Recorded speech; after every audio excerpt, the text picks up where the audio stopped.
Next up, is the new Dutch regulatory framework for iGaming dead on arrival? An in-depth discussion with our panel.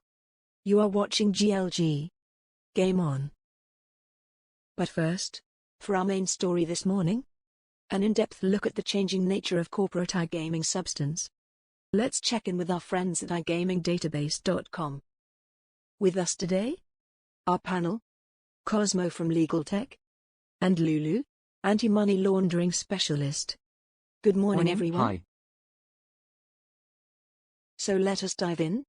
If I understand you correctly, in your article, you discussed that the way a legal location of an iGaming company is determined is changing. Why is this important? Thank you for having us, Trisha. Yes. It used to be quite simple to determine the location of an iGaming company for legal purposes. However, this is changing.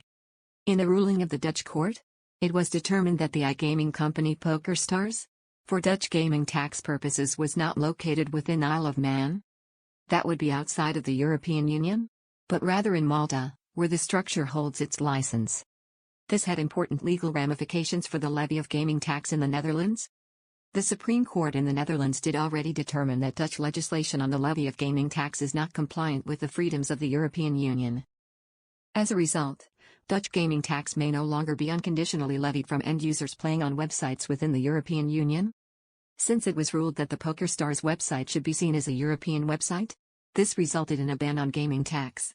The matter has been partly overturned now, but you see that discussions on location and substance can have substantial consequences.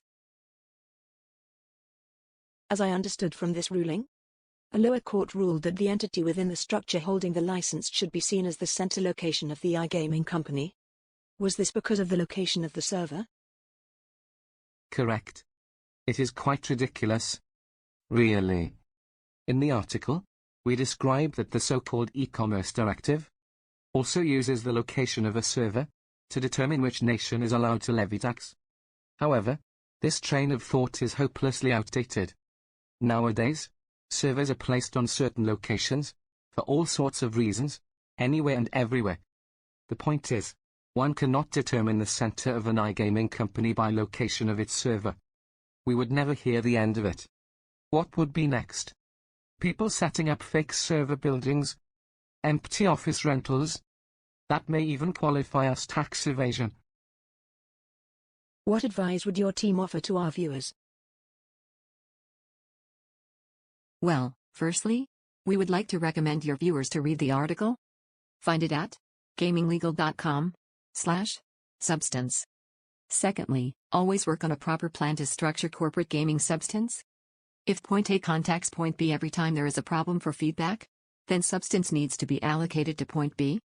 Pretending that point B does not hold any substance does not make sense. Thirdly, please do not rent empty office buildings. It is silly, and it does not work. Thanks, guys. Did you find this item useful? If so, may I recommend subscribing to our channel? It is 100% complimentary. Thank you. Until next time.